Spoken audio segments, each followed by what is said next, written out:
Selamat pagi dan selamat datang di Ibadah Bahasa Indonesia ICA. Sebelum kita mulai ibadah, berikut beberapa hal yang perlu Anda ketahui.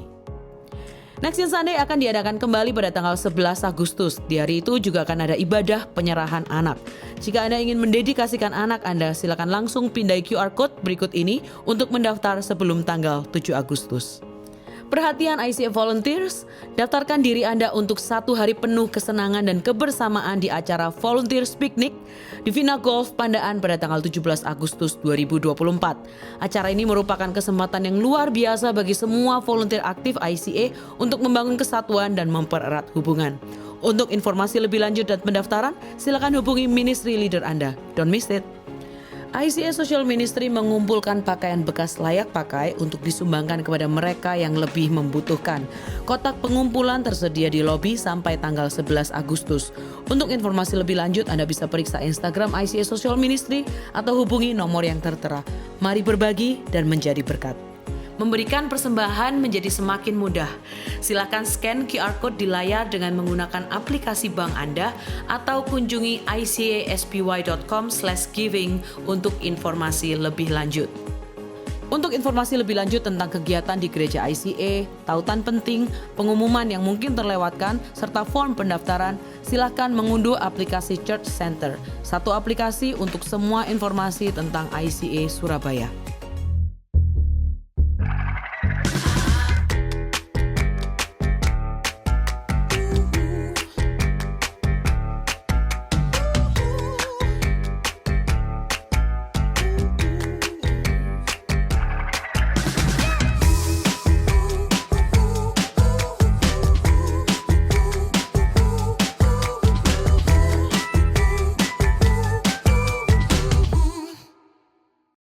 Shalom, selamat bergabung bersama kami dalam ibadah IC Bahasa Indonesia Online.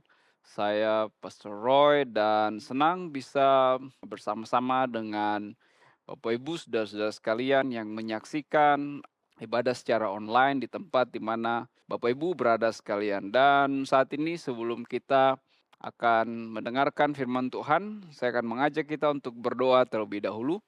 Dan mari kita berdoa. Kami bersyukur ya Tuhan, Engkau baik dalam hidup kami, Engkau memimpin hidup kami. Dan saat ini ya Tuhan, kami siapkan hati kami untuk mendengarkan firman-Mu, berbicara bagi kami dan pimpin hidup kami. Kami mau hidup dalam kebenaran, dalam terang-Mu, dan tolong kami untuk memahami kebenaran firman-Mu yang memimpin kami yang sedang mungkin bergumul dalam hal-hal tertentu atau isu tertentu yang kami sedang gumuli saat ini, kiranya terang firman-Mu yang memimpin kami pada kebenaran. Terpujilah nama-Mu Yesus, kami berdoa, menyerahkan hidup kami dan kebenaran firman-Mu dalam pimpinan Roh Kudus. Dalam nama-Mu Yesus kami berdoa, amin. Baik, seri hari ini kita masih berada dalam seri Apakah Benar? Dan judulnya adalah Seks Bisa Menyimpang. Ini adalah sebuah pertanyaan yang kita gumuli bersama-sama sebagai tubuh Kristus. Dan mungkin ada orang-orang tertentu yang sampai hari ini bergumul dengan pertanyaan ini dalam hidup mereka. Dan hari ini kiranya terang firman akan memimpin kita untuk memahami dan menolong kita untuk keluar hidup dalam pimpinan Roh Kudus, keluar dari kebiasaan-kebiasaan yang mungkin membelenggu kita dan memberi diri dalam pimpinan Roh Kudus. Seks bisa menyimpang. Ini adalah sebuah pertanyaan. Pada masanya, seks adalah hal yang bagi kita di Asia atau di Indonesia masih sangat tabu untuk dibahas. Namun belakangan ini sudah menjadi semakin sering untuk dibicarakan dengan terang-terangan. Bahkan dengan didukung oleh kemajuan teknologi dan keterbukaan informasi, topik-topik dan informasi seputar seks sangat mudah ditemukan, dijumpai dalam berbagai media online, terutama di kalangan anak-anak muda. Oleh sebab itu sangat penting untuk kita membahas topik ini dalam gereja, dalam perspektif firman Tuhan. Dan saya akan memulai dengan memberikan beberapa sampel kasus dari isu-isu seputar masalah seks yang terjadi di masyarakat. Dalam sebuah survei yang dilakukan di Indonesia oleh KPAI dan Kemenkes sejak tahun 2013 itu terdapat peningkatan sekitar 62,7% remaja Indonesia telah melakukan hubungan seks di luar nikah. Dan angka ini terus meningkat sampai hari ini. Dan efek dari itu adalah terjadinya tingkat kelahiran di bawah umur yang sampai tahun 2022 ini meningkat drastis di usia anak-anak remaja yang masih 15 sampai 19 tahun. Dan efek dari peningkatan kelahiran di bawah umur ini juga meningkat kasus aborsi remaja. Jadi meninggi. Itu sekitar setiap tahun itu dicatat 2,3 juta kasus aborsi yang 20%-nya dilakukan oleh anak-anak remaja. Dan selain itu juga data dari Kemenkes tahun 2010 sampai tahun 2023 itu 150 anak di bawah umur yang kira-kira berusia 14 tahun sudah terinfeksi HIV karena kasus seks bebas. Ini adalah sampel dari kasus-kasus yang terjadi di negara ini. Dan belum lagi kalau kita lihat beberapa waktu tahun yang lalu, sekitar 30 April 2017 di Surabaya, itu di sebuah tempat aparat keamanan mengamankan 14 orang yang tertangkap melakukan pesta seks sejenis yang dilakukan. Dan belum lama lagi di tahun yang sama, di bulan Mei, di Kelapa Gading, polisi juga mengamankan 141 orang tertangkap sedang melakukan pesta seks sejenis. Dan kemudian ini menjadi headline news tidak hanya di Indonesia, tetapi juga menjadi berita dari negara-negara tetangga yang memuat berita ini. Belum lagi muncul fenomena LGBTQ, yang kemudian fenomena ini menjadi pembicaraan yang hangat di kalangan masyarakat Indonesia. Komunitas ini terus tumbuh dengan berbagai bentuk dukungan dan mereka meminta haknya untuk dihargai, diperlakukan sama dengan yang lainnya.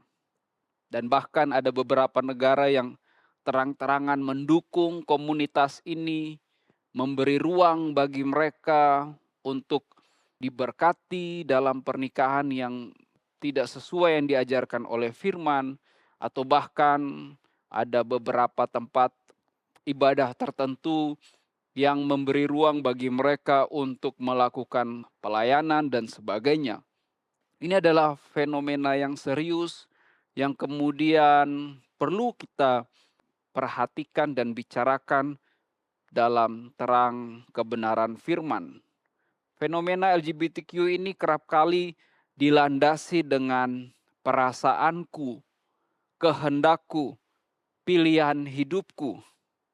Lalu kemudian mencari dukungan alam, pola-pola dalam perilaku makhluk hidup, dan kemudian mencari dukungan dari pola-pola yang dibangun dalam budaya, dan bahkan tidak sedikit yang kemudian memaksakan teks-teks tertentu dalam Alkitab untuk mencari dukungan.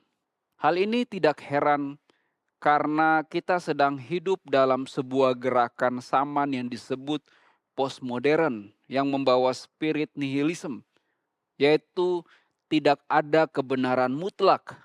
Masing-masing orang menentukan apa yang menjadi standar kebenaran menurutnya, menurut kemauannya. Dan saya akan berbicara, akan memulai dari yang pertama, seks pasca kejatuhan dalam dosa. Pasca kejatuhan dalam dosa, manusia merasa menjadi tuan atas dirinya dan menggeser posisi Tuhan, sang kebenaran yang tadinya mempunyai otoritas, memberikan arah hidup bagi manusia sebelum kejatuhan. Kalau kita baca kisah Adam dan Hawa di Taman Eden, mereka diberikan perintah oleh Tuhan dan hanya mengikuti apa yang Tuhan perintahkan. Perhatikan, kalau kita membaca teks-teks Alkitab, kita akan selalu menemukan kata jangan atau kata harus. Itu selalu kepemilikannya Tuhan, perintah Tuhan. Jangan ini, jangan itu, harus ini, harus itu. Dan bukan perintah itu datang, kepemilikannya itu tidak pernah dihubungkan dengan manusia, tetapi selalu dihubungkan dengan kepemilikan Tuhan. Dan ketika itu dihubungkan dengan dirinya Tuhan, itu punya makna bahwa kebenaran itu datangnya dari Tuhan. Sumber kebenaran datangnya dari Tuhan, bukan manusia. Itu sebabnya kalau kita membaca firman, selalu kata jangan itu adalah perintah dari Tuhan. Kata harus itu perintah dari Tuhan, bukan dari manusia, bukan dari nabi, bukan dari orang figur siapapun. Semua dari Tuhan. Itu artinya kepemilikan kebenaran adalah Tuhan. Dan kalau kita ingin menyampaikan kebenaran, maka kita harus menyampaikan apa kata Tuhan. Bukan apa kata hatiku, apa kata kemauanku, apa kata keinginanku. Tetapi setelah kejatuhan, manusia mulai menjadi tuan atas dirinya. Merasa perasaannya adalah sumber kebenaran. Keinginannya adalah sumber kebenaran. Menggeser Allah sang kebenaran.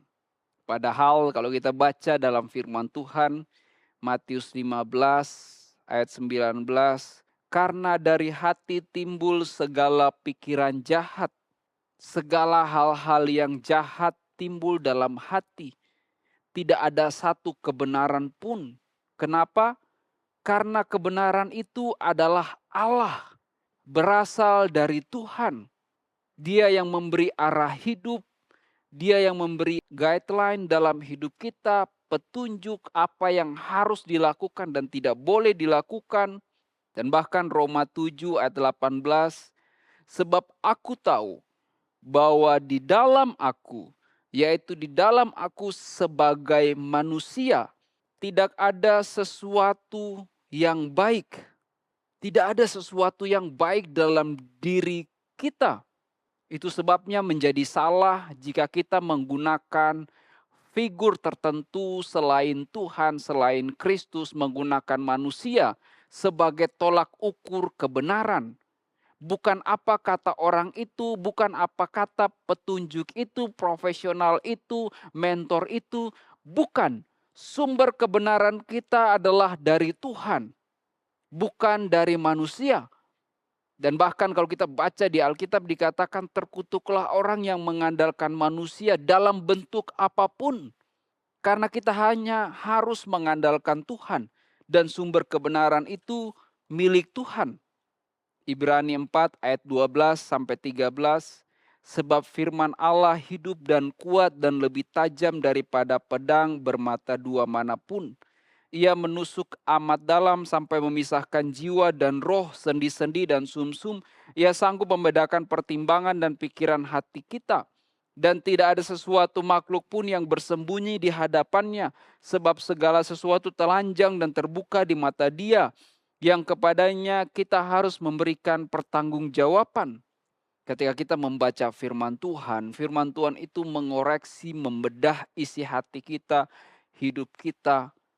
Dan itu kadang-kadang menyakitkan karena kita punya kemauan dan keinginan. Tetapi kita membaca firman, kita tahu ada kehendak Allah dan keinginan Allah. Dan keinginan Tuhan itu bukan soal aku suka atau tidak, aku mau atau tidak. Bukan soal apa yang aku suka, apa yang aku mau, apa yang aku rasa. Bukan, karena Allah sang kebenaran. Dia sang pemberi hidup dan Dia tahu apa yang benar bagi orang-orang yang Dia berikan kehidupan. Dia pencipta kita. Seks pasca kejatuhan dalam dosa itu mulai terbentuk juga masuk dalam struktur budaya patriark. Budaya patriark yang ada di bangsa Israel, Indonesia maupun dalam masyarakat modern. Ini adalah sebuah sistem sosial yang menempatkan laki-laki sebagai sosok otoritas utama yang sentral. Posisi laki-laki lebih tinggi daripada perempuan dalam segala aspek hidup sosial, di mana kaum laki-laki sebagai satu kelompok yang mengendalikan kekuasaan atas kaum perempuan. Tidak heran dalam tindakan kriminal yang ada tidak sedikit perempuan yang menjadi korban kekerasan dari aksi kejahatan, khususnya tindakan pemerkosaan dan asusila. Budaya patriark ini membelenggu mengakibatkan laki-laki memandang rendah perempuan dan berbuat semena-mena. Sejak awal peradaban, perempuan selalu menjadi objek, ditempatkan dalam posisi rendah kelas 2, menjadi alat untuk kepuasan pria. Hampir seluruh peradaban dunia dibangun dengan sistem patriark yang menempatkan laki-laki sebagai sosok yang berkuasa atas perempuan, termasuk menempatkan perempuan sebagai objek bagi laki-laki. Ini adalah sistem yang dibangun dalam budaya patriark. Dalam banyak peradaban dunia, lebih banyak penguasa laki-laki daripada perempuan. Di antara banyaknya peradaban itu, tidak sedikit dan hampir banyak penguasa laki-laki yang memiliki banyak istri dan selir. Bahkan menganggap istri dan selir yang banyak itu sebagai simbol kejantanan, legitimasi dari kekuasaan bagi pria. Wanita dijadikan alat politik. Kalau kita baca dalam Alkitab, tidak sedikit raja-raja yang punya istri lebih dari satu dan selir. Yang paling terkenal Salomo, merendahkan perempuan, menjadikan mereka objek alat politik untuk membangun hubungan dengan bangsa-bangsa di sekitar, yang akhirnya dia jatuh ke dalam dosa. Saat media cetak masih menjadi primadona bagi masyarakat modern, lebih banyak majalah dan tabloid yang menjadikan perempuan dan tubuhnya sebagai komoditas dibandingkan terhadap laki-laki dan tubuhnya. Budaya patriark menempatkan perempuan dan tubuhnya sebagai objek. Dan itu yang tertanam dalam masyarakat patriark. Wanita dianggap sebagai pemberi kesenangan, kebahagiaan dan kepuasan bagi pria. Lalu lahirlah budaya wanita harus melayani pria dalam segala hal. Padahal kalau kita baca firman Tuhan, kita temukan di situ wanita diciptakan oleh Tuhan. Lalu Tuhan membawa wanita kepada pria. Kata membawa ini diartikan sebagai persembahan. Tuhan mempersembahkan wanita. Jadi artinya wanita ini adalah persembahan dari Tuhan kepada pria. Itu sesuatu yang kudus. Lalu bagaimana sikap pria yang benar ketika menerima persembahan Tuhan? Apakah semena-mena, apakah seenaknya, apakah dicemari, apakah bertindak semaunya? Apakah itu yang ada? Itulah yang ada dalam pikiran orang berdosa. Tapi dalam kebenaran, ketika kita melihat pasangan kita sebagai persembahan Tuhan untuk kita, maka ada kekudusan di situ, ada penghormatan, ada kasih. Karena itu pemberian dari Sang Pencipta. Seks paksa kejatuhan juga dalam dosa berikut, selain dalam tatanan sosial, itu juga tercermin dalam budaya penyembahan berhala. Itu adalah representasi seks dalam dunia kejatuhan. Dan saya istilahkan dari Babel ke Korintus dan sampai zaman ini. Di mana Kalau kita baca firman Tuhan, kita akan menemukan tidak sedikit dalam dunia Alkitab, di tempat-tempat ibadah para Baal, para berhala, selalu terdapat aktivitas-aktivitas seksual yang kemudian itu merupakan salah satu bentuk penyimpangan, pemberontakan, penghinaan kepada Tuhan yang menciptakan seks itu.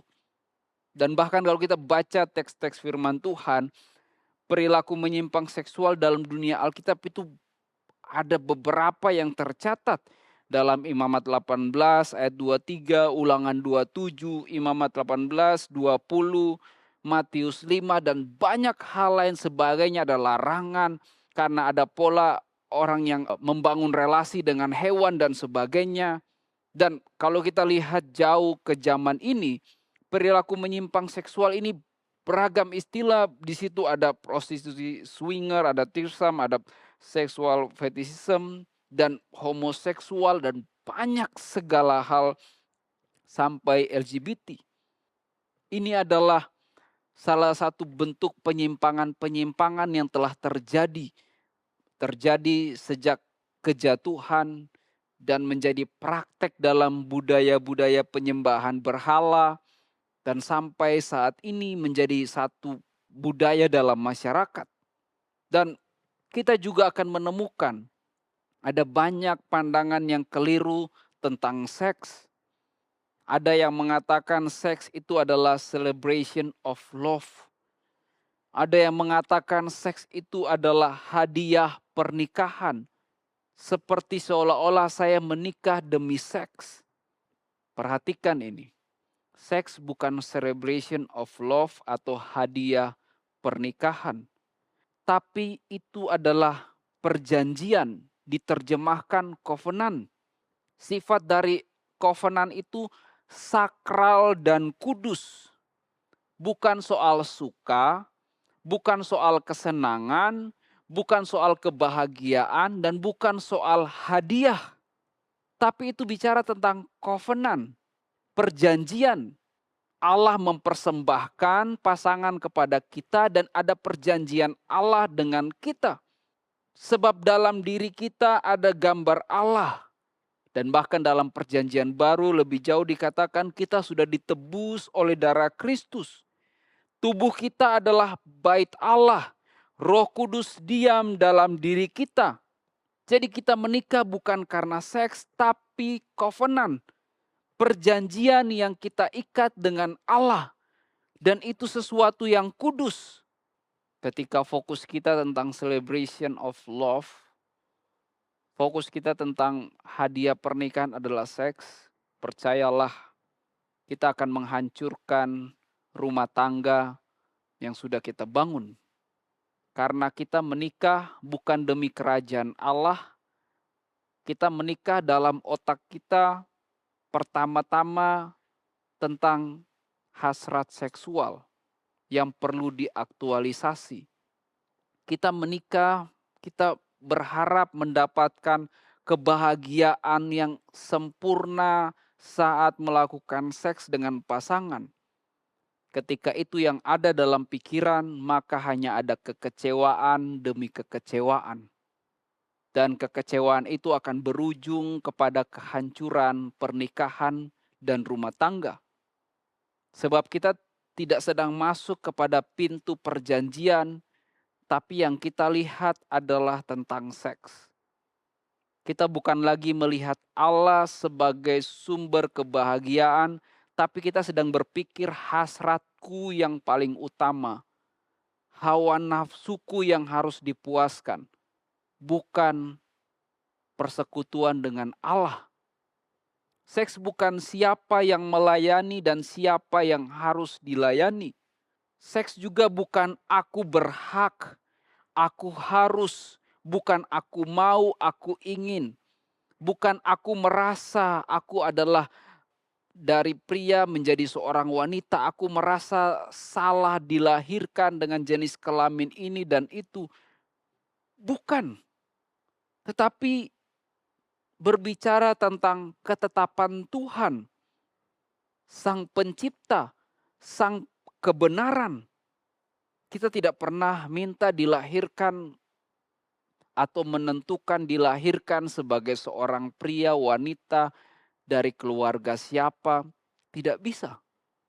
Itu adalah otoritas pencipta.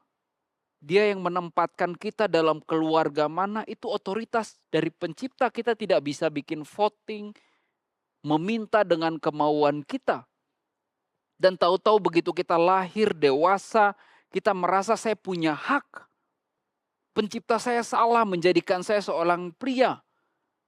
Pencipta saya salah menjadikan saya seorang wanita. Sebab yang benar adalah apa yang aku rasa, yang benar adalah apa yang aku mau. Bukan apa yang menjadi ketetapan Tuhan, pencipta kita. Itulah yang harus kita jalani dalam hidup ini.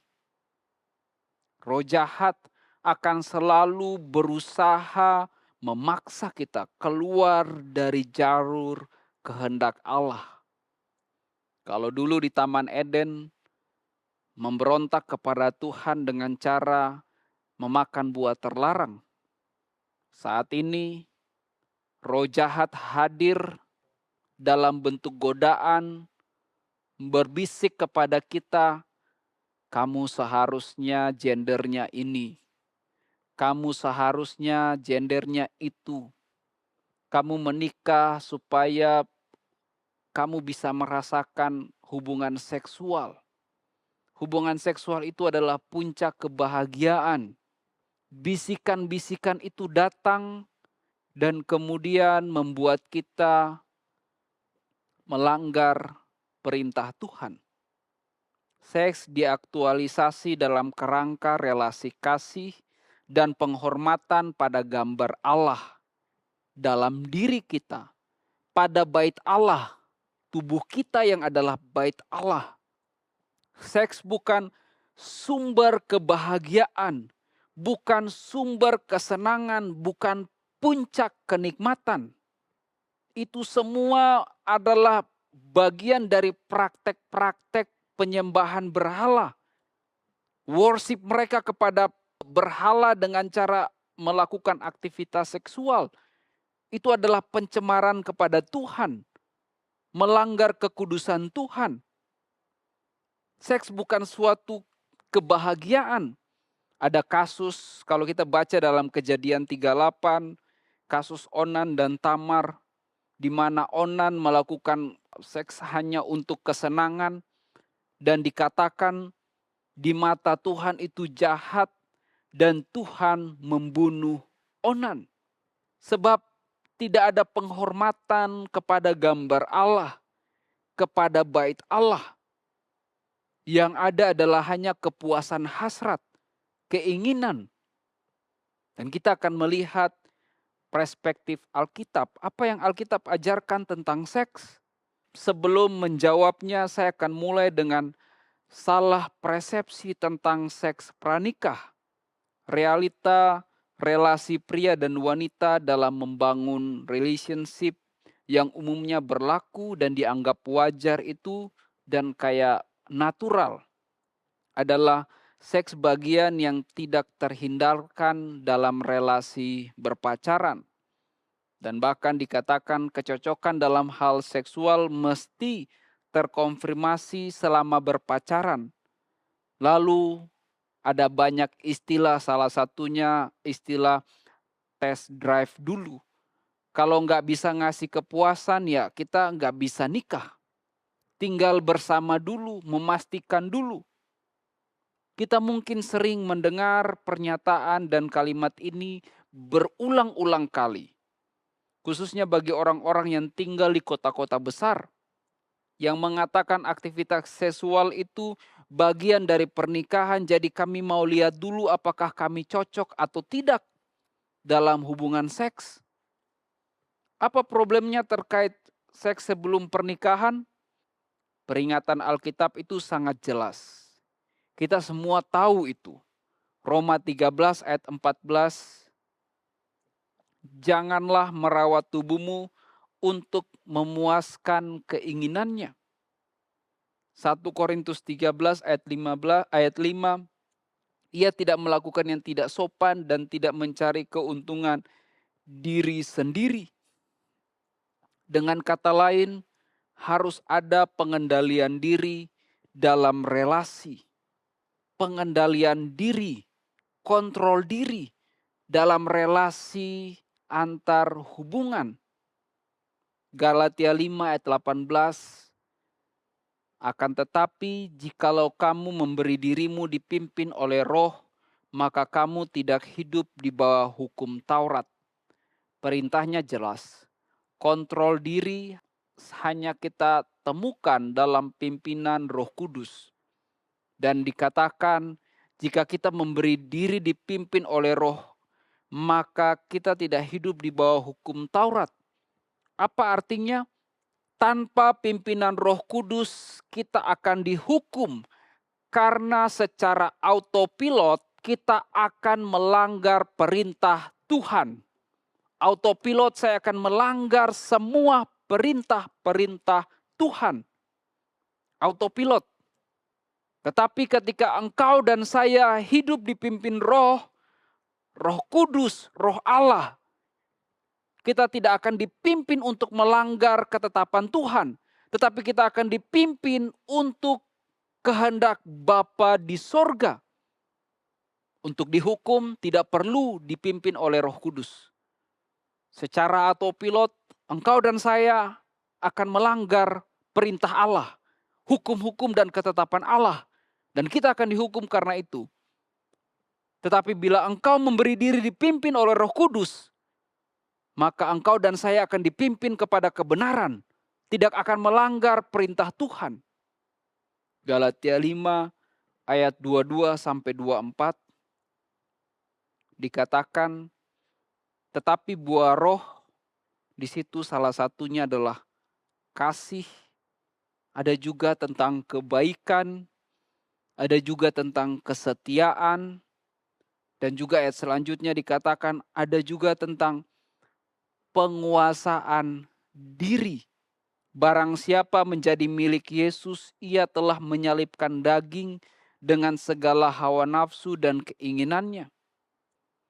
Hidup dalam pimpinan Roh, kita sedang menyalibkan kedagingan kita.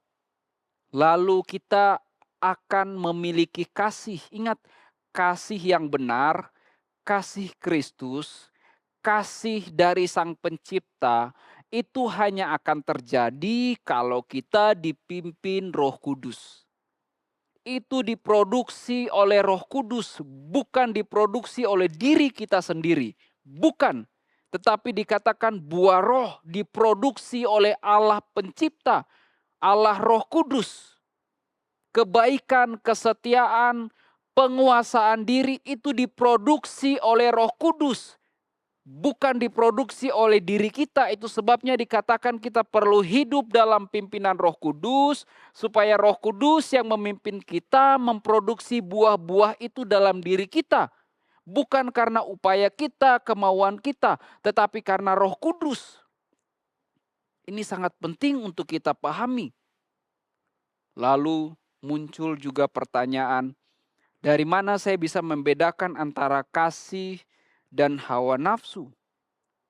Kasih yang berasal dari buah Roh, hawa nafsu sebagai buah kedagingan. Saya ingin bertolak dari kisah Amnon dan Tamar, anak Daud. Amnon yang jatuh cinta kepada Tamar dalam kitab 2 Samuel 13.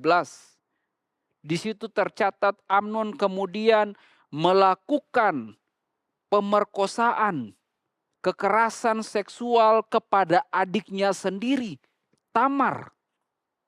Dari kisah Amnon dan Tamar ini kita belajar bahwa nafsu kedagingan itu kalau diterjemahkan dalam bahasa Ibrani itu disebut basar, kalau dalam bahasa Yunani itu sarx, itu bicara tentang keinginan daging yang jahat. Bukan daging ini ya, tetapi keinginan yang jahat. Dan itu dibedakan dengan kasih adalah buah Roh. Di sini nafsu kedagingan itu bekerja dengan 3 prinsip ini. dari kisah Amnon dan Tamar ini. Yang pertama, kalau kita baca kisahnya itu unsurnya adalah aku, membesarkan ego, dan mengecilkan kepentingan orang lain. Orang lain tidak dilihat sebagai pribadi, tetapi sebagai objek. Itulah yang terjadi kepada Amnon melihat adiknya Tamar sebagai objek pemuas hawa nafsunya. Memandang adiknya lebih rendah, objek pemuas. Bukan sebagai pribadi yang dikasihi, ada gambar Allah, adalah bait Allah. Bukan. Tetapi bicara tentang aku, keinginanku, egoku, kemauanku, hasratku. Lalu yang kedua, nafsu kedagingan itu bekerja dalam prinsip yang kedua adalah aku mau mendapatkan kepuasan. Berpusat pada diri dan kehilangan kepedulian. Bukan tentang memuliakan Allah, bukan rasa hormat, bukan atas dasar kasih, bukan dalam bingkai kekudusan, tetapi berpusat kepada kemauan diri. Mau puas menurut kemauannya. Ingat, firman Tuhan itu bukan soal saya puas atau tidak, apa yang saya mau, apa yang saya rasa. Bukan. Itu salah kalau kita mencari ayat-ayat Alkitab demi keinginan dan kepentingan kita. Sebab kita yang harus tunduk pada kebenaran firman. Kita yang harus mengikuti apa kata Tuhan melalui firman. Bukan kita memaksa Allah mengikuti kemauan kita. Dan yang ketiga, nafsu kedagingan. Dari kisah Amnon dan Tamar bekerja dalam hal yang ketiga, aku harus mendapatkan kepuasan sekarang. Sebab penundaan menyebabkan rasa tidak nyaman, membuat kebahagiaan hilang. Perhatikan, biasanya kalau sudah sangat bernafsu, kecenderungannya selalu memaksa dan susah dihindari, tidak punya kontrol. Karena hidup dalam kendali kedagingan. Penundaan menyebabkan rasa tidak nyaman. Banyak kasus-kasus pelecehan seksual, kekerasan seksual, karena hasrat yang tidak terkontrol dan kepuasan yang ingin segera didapatkan. Dan mata seolah-olah ditutup. Bukan lagi saudara, bukan lagi anak kandung, bukan lagi ada gambar Tuhan di situ, adalah bait Allah, bukan. Semua hilang. Sebab yang adalah aku harus mendapatkan kepuasan itu sekarang dari dia. Tidak peduli siapa dia, semua dilanggar. Lalu apa yang hilang dalam praktek penyimpangan seks?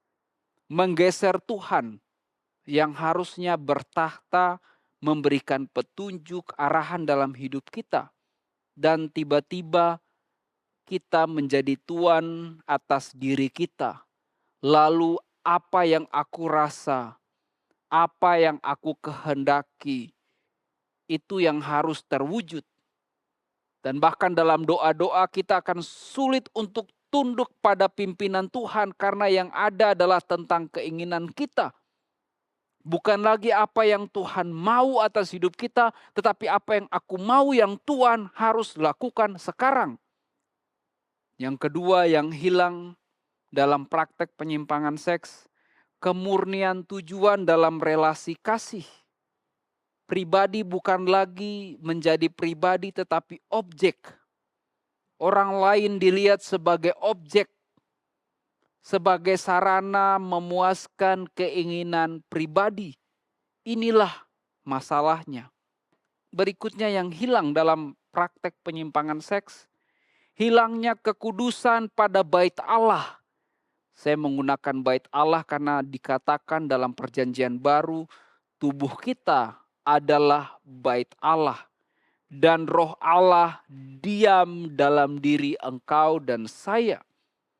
Ketika kita melakukan penyimpangan seks, apapun itu, semua dosa, kita sedang mencemari bait Allah dengan penyimpangan-penyimpangan dan semua dosa yang kita lakukan.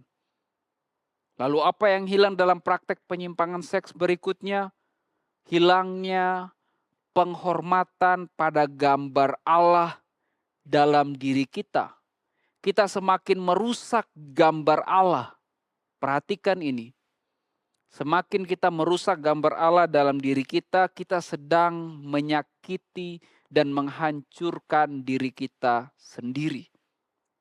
Itu sebabnya berbagai bentuk penyimpangan seks akan melahirkan penyakit-penyakit yang kemudian menghancurkan tubuh yang kita banggakan sebagai sesuatu yang indah, yang kita banggakan sebagai sesuatu yang kepuasan, akan dihancurkan oleh penyakit yang kemudian membuat kita sadar kecantikan kita saat ini sia-sia di luar Tuhan, di luar kebenaran. Tubuh ini akan hancur.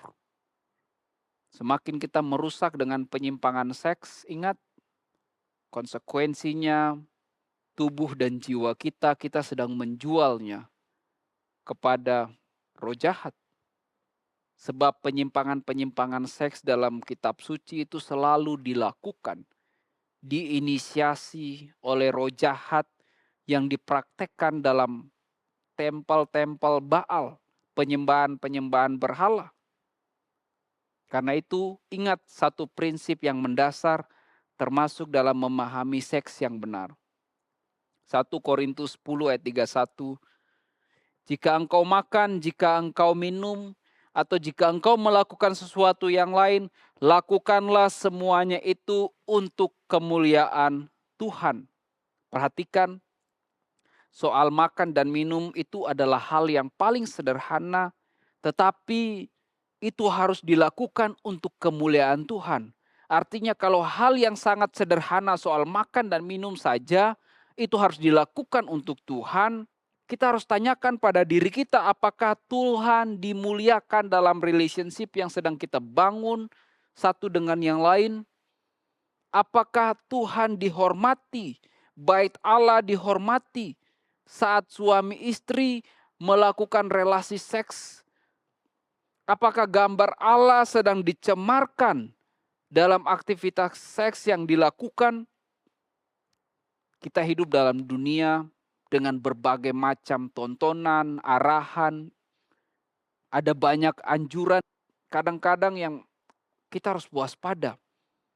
Dan bahkan seolah-olah membenarkan imajinasi, fantasi kita yang kemudian kita pakai dalam relasi covenant itu. Padahal covenant saya sebut sebagai hubungan seks itu adalah sesuatu yang kudus. Sesuatu yang suci. Jangan cemarkan itu dengan fantasi-fantasi yang tidak benar.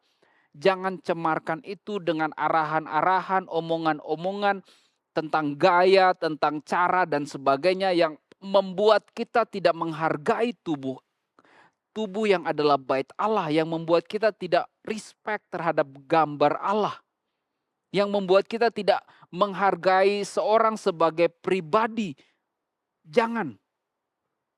Salah satu alasan mengapa tingkat perceraian begitu tinggi pada orang-orang yang melakukan seks sebelum menikah dikarenakan komunikasi yang belum baik, dinamika hubungan yang belum kuat, yang belum terbentuk dengan sehat, dan minimnya pengenalan yang mendalam dan objektif, tetapi sudah dilalui dengan seks di luar nikah, itu kemudian menciptakan jaringan-jaringan koneksi palsu yang begitu kuat. Membuat seolah-olah perasaan merasa nyambung, dekat, intim. Padahal semuanya itu tidak, itu palsu. Kita sudah melewati step yang tidak boleh kita lewati. Karena apa? Seks itu covenant, perjanjian, suci. Sebelum kita masuk ke situ, pastikan kita melaluinya dengan jalan kebenaran. Lalu apa yang terjadi dengan seks pranikah? hanya ada penderitaan, tubuh yang sakit, jiwa yang terluka, rasa bersalah, penyesalan, merasa jijik dengan tubuh kita sendiri, merasa tertolak dan sulit diterima, dan merasa sulit menerima bahwa kita berharga, mulia, dan merasa berdosa, merasa diri kotor, menghancurkan hubungan-hubungan kita, karena kita hanya akan melihat diri kita sebagai objek, dimanfaatkan hanya untuk pemuas. Kita seolah-olah hanya menjadi properti. Seks sebelum menikah tidak seindah yang ditampilkan dalam film. Banyak konsekuensi yang tidak pernah dibahas dalam film yang akan terjadi. Kita harus hidup kudus, menjauhi percabulan, hidup tidak berdasarkan hawa nafsu, atau hidup tidak diperbudak oleh hawa nafsu. 1 Tesalonika 4 ayat 3-6, karena inilah kehendak Allah, pengudusanmu yaitu supaya kamu menjauhi percabulan, supaya kamu masing-masing mengambil seorang perempuan menjadi istrimu sendiri dan hidup di dalam pengudusan dan penghormatan, bukan di dalam keinginan hawa nafsu, seperti yang dibuat oleh orang-orang yang tidak mengenal Allah. Dan supaya dalam hal-hal ini, orang jangan memperlakukan saudaranya dengan tidak baik atau memperdayakannya, karena Tuhan adalah pembalas dari semuanya ini. Seperti yang telah kami katakan dengan tegas dahulu kepadamu. Ingat, tubuh kita bait Allah, ada gambar Allah. Begitu kita merusak gambar Allah dan tubuh yang adalah bait Allah, kita akan berhadapan dengan Sang Pemilik hidup. Kita akan dituntut pertanggungjawaban. Perhatikan ini. Mengapa seks sebelum kejatuhan dalam dosa hanya tentang prokreasi? Karena kenikmatan hidup, sumber kebahagiaan, ekspresi cinta hanya terjadi secara sempurna dalam relasi dengan Tuhan. Itu terjadi dalam Tuhan. Bukan dalam seks, bukan dalam relasi antar sesama jenis atau lawan jenis, bukan. Kebahagiaan sejati hanya diterima dalam hubungan dengan Bapa di sorga. Itu sebabnya sebelum kejatuhan tidak ada penyimpangan. Tetapi begitu kejatuhan dalam dosa, terjadi banyak penyimpangan, salah satunya penyimpangan dalam hal seksual. Tapi saya ingin ingatkan ini, jangan pernah khawatir jika engkau ada yang pernah jatuh dalam dosa ini. Ada pengharapan untuk bertobat dan membiarkan Roh Kudus memimpin hidup kita pada jalan kebenaran. Kita akan temukan contohnya dalam silsilah Yesus Kristus. Ada Rahab, seorang wanita tunasusila, Tamar yang berzina dengan mertuanya, ada Betseba berzina dengan Daud, tapi mereka dipakai Tuhan, hidup dalam pimpinan Tuhan untuk jalan kebenaran. Ada kesempatan buat engkau dan saya ketika engkau dan saya mau memberi hidup dipimpin oleh Roh Kudus dan bertobat. Lalu Yesaya 43 ayat 4a mengatakan, oleh karena engkau berharga di mataku dan mulia, dan aku ini mengasihi engkau. Ingat, engkau dan saya berharga di mata Tuhan, dikasihi Tuhan. Engkau dan saya berharga di mata Tuhan. Value kita bukan dari manusia, bukan dari dunia. Firman mengatakan engkau dan saya berharga. Ketika engkau dan saya hidup dalam pimpinan Roh Allah, kita akan merasa diri kita benar-benar dikasihi, dihargai. Tapi ketika engkau hidup dalam pimpinan kedagingan, engkau akan merasa dirimu kotor, najis, tidak punya nilai, tidak punya harga. Hanya menjadi objek. Dan hanya ada kehancuran. Tidak sedikit kalau kita melihat ada banyak kesaksian-kesaksian. Ada orang suami istri, gembala, yang salah satu pasangannya mengalami sakit stroke. Tapi mereka dengan setia saling mengasihi, merawat satu dengan yang lain, mendampingi. Karena kebahagiaan itu bukan soal tentang hubungan seksual. Tetapi Roh Allah yang diam dalam diri, walaupun aktivitas seksual tidak terjadi, tidak terpenuhi, kebahagiaan kita dari Allah Pencipta. Kita tidak sedang menggantungkan kebahagiaan kita kepada aktivitas seksual. Sebab sumber kebahagiaan kita itu adalah aliran air hidup dari Kristus. Kalau kata Paulus dalam 1 Korintus 7, yang terpenting bukan soal menikah atau aktivitas seksual. Yang jauh lebih penting adalah tentang melayani pekerjaan Tuhan. Bahkan Yesus mengatakan hal kerajaan sorga bukan soal kawin mengawini. Matius 22 ayat 30 mengatakan, hidup kita di sorga itu tidak ada kawin mengawini. Tetapi kita akan hidup seperti malaikat. Dalam relasi kasih dengan Allah. Seks itu soal relasi dalam kasih dan penghormatan atas persembahan Tuhan, pasangan, terhadap tubuh yang adalah bait Allah, gambar Allah. Seks itu bersatu, telanjang, tidak malu, intim. Relasi intim. Saya ingin memberikan pesan kepada keluarga yang sudah menikah, suami istri. Bila ada keinginan seks tertentu yang ditolak oleh salah satu pasangan, harusnya kita tidak menjadi marah. Kenapa? Karena saling percaya, menghormati, mementingkan kenyamanan satu dengan yang lain.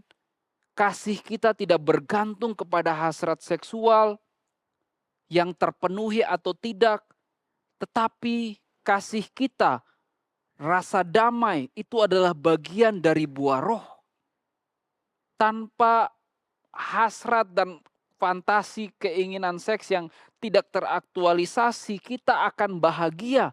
Karena kebahagiaan kita dari Tuhan, Sang Pencipta, Roh Allah, Sang Pemberi buah roh. Pernikahan bukan soal seks. Seks bukan sekedar hubungan badan, tetapi ikatan jiwa, ibadah, covenant, sebagaimana hubungan Kristus dengan jemaat.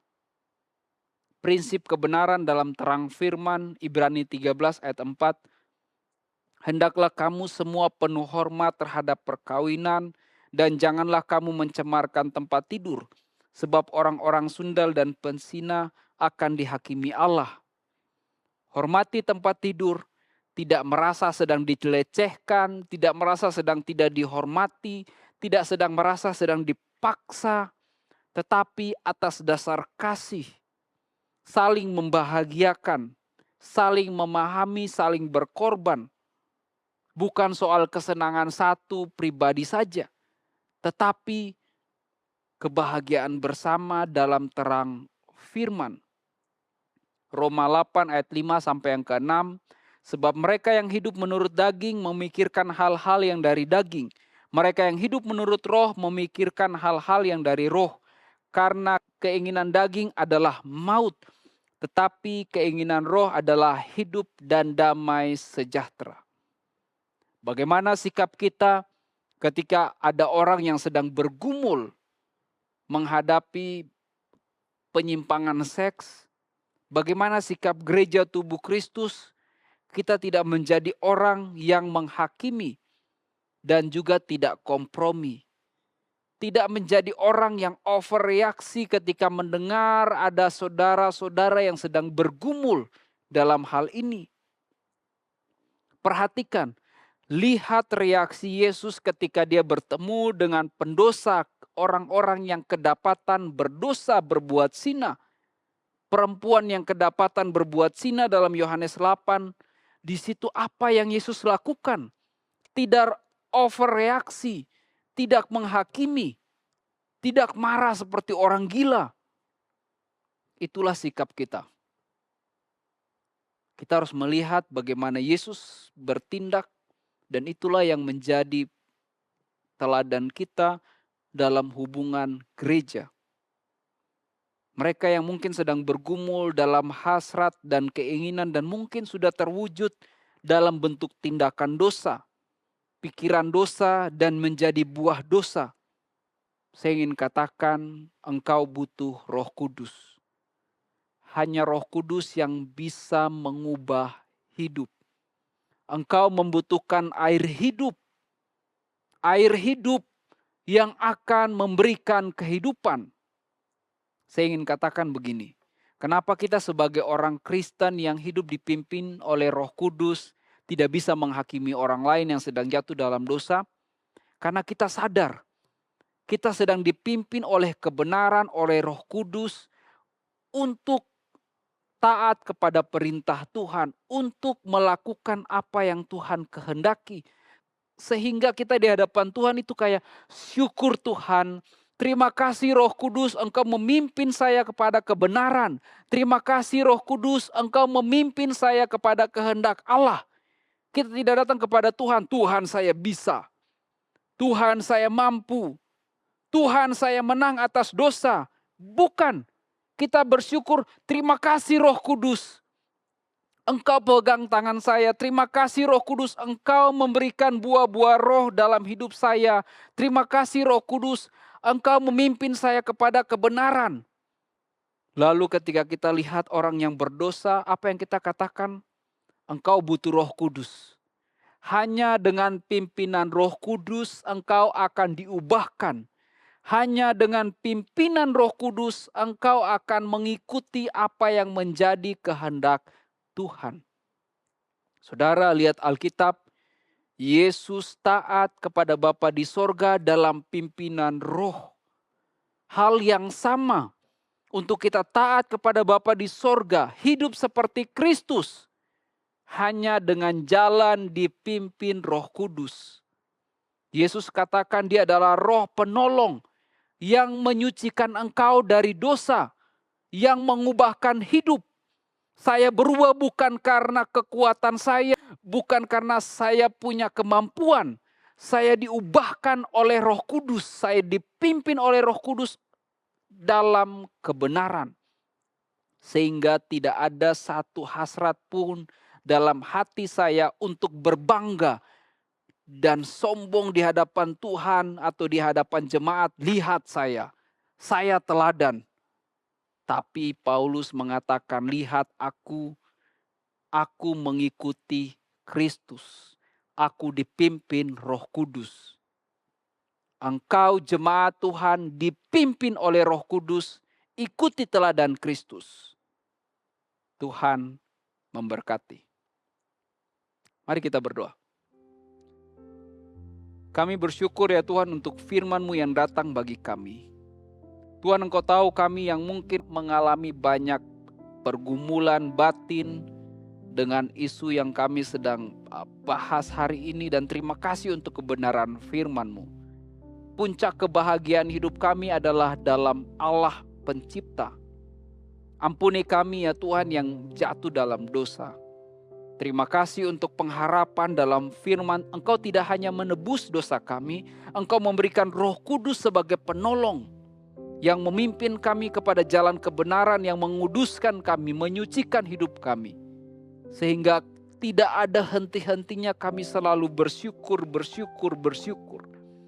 Tolong kami ya Tuhan ketika kami melihat sesama anggota tubuh Kristus jatuh dalam dosa. Kami tahu yang mereka butuhkan adalah Roh Kudus.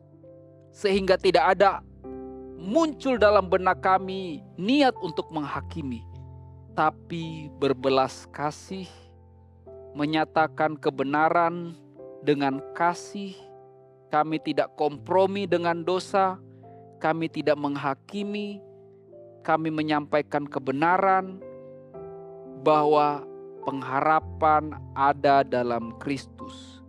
Kristus air hidup, Roh Kudus yang memimpin kepada kebenaran, Roh Kudus yang mengubah kehidupan. Buah-buah roh akan terjadi bila hidup kami dipimpin Roh Kudus.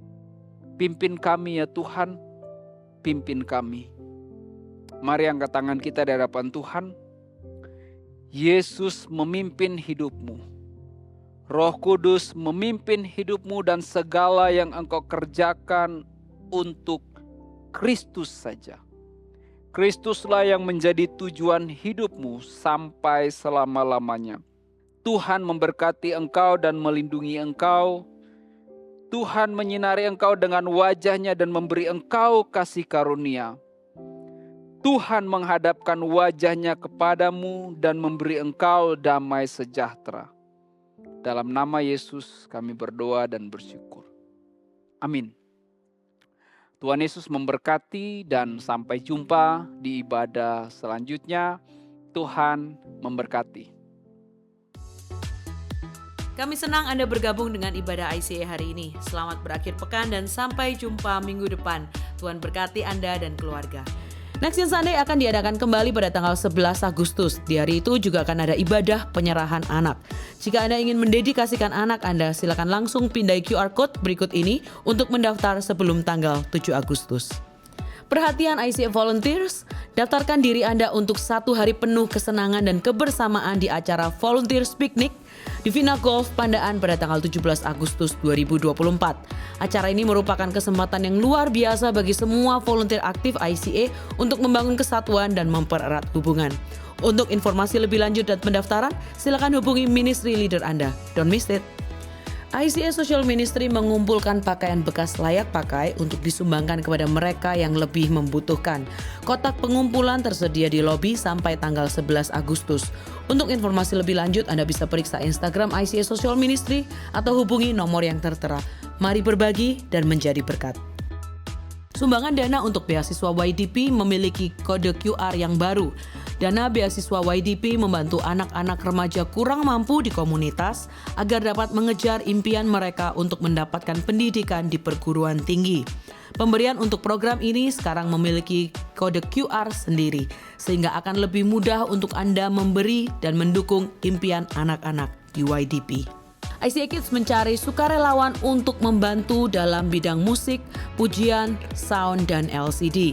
Mari bersama membantu Next Gen di ICA dengan mendaftar sekarang juga. Memberikan persembahan menjadi semakin mudah. Silakan scan QR Code di layar dengan menggunakan aplikasi bank Anda atau kunjungi icaspy.com/giving untuk informasi lebih lanjut. ICA membuka kesempatan untuk Anda dapat bergabung menjadi volunteer di ICA untuk melayani dalam bidang service media dan juga hospitality. Untuk mendaftarkan diri menjadi volunteer di ICA, Anda bisa scan QR Code di layar atau di meja informasi yang ada di lobi. Mari melayani Tuhan dan memberkati gerejanya. Kelompok kecil adalah cara terbaik untuk terhubung dan bertemu dengan lebih banyak teman di ICA. Apabila Anda belum tertanam dalam komunitas Go Group di ICA, silakan kunjungi website ICA atau buka dari aplikasi Church Center untuk menemukan Go Group yang tepat bagi musim kehidupan Anda saat ini. Mari bertumbuh melalui Go Group. Kami rindu untuk bisa mendoakan Anda. Bagikan pokok doa Anda melalui tautan bit.ly/ICA Prayer Online dan bersama kita melangkah dan percaya bahwa Tuhan bekerja. ICA Prayer Service diadakan setiap hari Selasa pada pukul 6.30 sampai 7.30 malam lewat Zoom. Anda bisa mengunjungi Instagram kami @ICSBY untuk mendapatkan meeting ID-nya. Mari menyembah dan berdoa bersama. Tahukah Anda bahwa catatan khotbah ICA dapat ditemukan setiap minggunya di aplikasi Alkitab YouVersion? Setelah mengunduh aplikasi YouVersion, cukup klik Events, ketik lokasi ICA Anda di hari itu, yaitu ICA West atau ICA East, untuk menemukan catatan khotbah dan semua ayat Alkitab untuk khotbah hari Minggu tersebut. Selamat mencoba! Untuk informasi lebih lanjut tentang kegiatan di gereja ICA, tautan penting, pengumuman yang mungkin terlewatkan, serta form pendaftaran, silakan mengunduh aplikasi Church Center, satu aplikasi untuk semua informasi tentang ICA Surabaya. ICA mengadakan ibadah setiap minggu di gereja dan juga online di YouTube channel ICA Surabaya. Jadwal ibadah di cabang West dan ibadah online adalah jam 8 pagi untuk ibadah bahasa Indonesia dan jam 10 pagi untuk ibadah bahasa Inggris. Sementara di cabang East, ibadah bahasa Indonesia diadakan pada jam 8 pagi, lalu untuk bahasa Inggris ada di jam 9.15 dan jam 11 pagi. Bergabung bersama kami setiap hari Minggu untuk menyembah dan belajar firman Tuhan bersama-sama. Ikuti sosial media ICA Surabaya di YouTube, Facebook, Instagram, dan Spotify. Anda dapat menemukan berbagai informasi, playlist musik, video, renungan, dan lainnya.